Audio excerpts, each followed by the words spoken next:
पालघर लोकसभामध्ये महायुतीचा उमेदवार अजून जाहीर होत नसल्यामुळे एकंदरीत कार्यकर्त्यांमध्ये संभ्रम निर्माण आहे। असं असताना बहुजन विकास आघाडी यांच्याकडून आपला उमेदवार उभा करण्याचं हितेंद्र ठाकूरांनी जाहीर केलं आहे। मात्र 2 दिवसा अगोदर हितेंद्र ठाकूरांनी आपल्या 6 इच्छुक उमेदवारांची मीटिंग घेतली आणि त्या मीटिंगमध्ये राजेश पाटील जे आहेत त्यांचं नाव सर्वप्रथम उमेदवारीसाठी चर्चेत आल्याचं बोललं जात आहे। आपल्यासोबत आमदार राजेश पाटील आहेत, आपण त्यांच्याशी जाणून घेऊ त्यांचं काय मत आहे।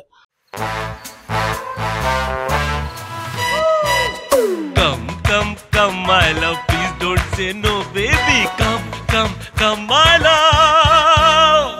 वी-गार्ड के air coolers extra large cooling pads के साथ जो अच्छों को ठंडा करे। V Guard air coolers, long lasting cooling. Patil ji, 2 दिवसा अगोदर हितेंद्र ठाकूरांसोबत आपल्या 6 इच्छुक उमेदवारांची मीटिंग झाली। त्या मीटिंगमध्ये आपलं नाव चर्चेत आला। सर्वांचं एकमताने असं झालं की तुम्हाला उमेदवारी द्यावी असं बोललं जात आहे। काय म्हणाल आपण?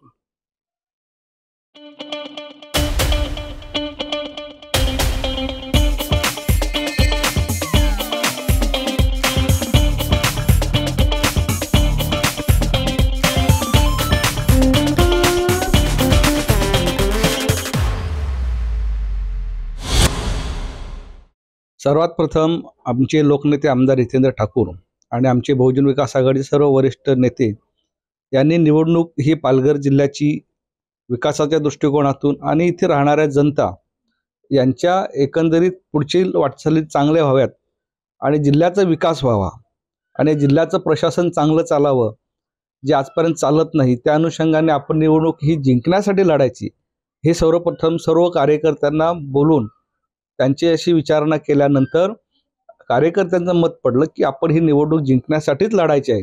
आणि त्या अनुषंगाने जे काही इच्छुक उमेदवार आहेत किंवा जे लोकांनी सुचवलेले कार्यकर्त्यांनी सुचवलेले उमेदवार आहेत त्यांची एक बैठक एकमत करण्यासाठी बोलवली गेली।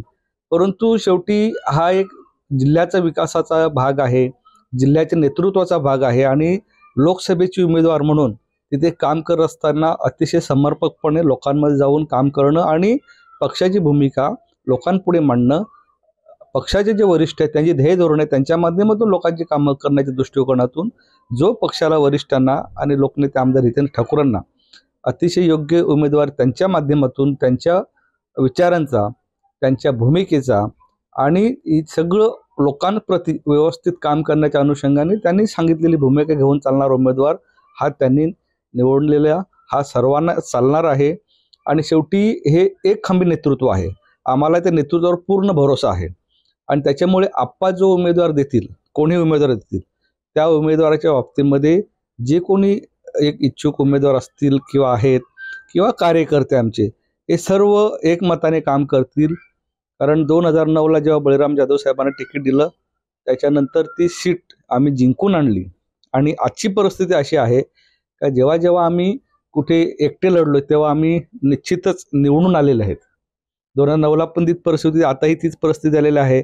आपण सगळ्या पक्षांना अपील केलं होतं की तुम्ही आम्हाला मदत करा, आम्हाला ही जागा द्या। परंतु ठीक आहे, ह्या प्राप्त परिस्थितीनुसार ते घडलं नाही किंवा घडणं शक्य असेल किंवा नसेल, परंतु एक निश्चित आहे की ही निवडणूक पालघर जिल्ह्याच्या विकासासाठी बहुजन विकास आघाडीने लढवायचं ठरवलेलं आहे आणि त्याने ती जिंकण्यासाठीच लढवायची। त्याच्यामुळे उमेदवार म्हणून आप्पाच आमचे असणार आहेत। उमेदवार जो कोणी असेल त्याच्या पाठीमागे आप्पा आहेत असं समजूनच काम करायचं आहे, असं एक मत ठरलेलं आहे आणि म्हणून ही आम्ही निवडणूक अतिशय चांगल्या पद्धतीने लढवणार आहोत आणि विजय आमचाच होणार आहे अशा दृष्टीने आम्ही लढणार आहोत। एकंदरीत उमेदवार कोणीही असला तर ही निवडणूक आमचे आप्पा हितेंद्र ठाकूरच लढणार असल्याचं आमदार राजेश पाटील यांनी आपला वक्तव्य दिलं आहे। कॅमेरामॅन नावेद शेखसह मोहम्मद हुसेन खान, TV9 मराठी, पालघर।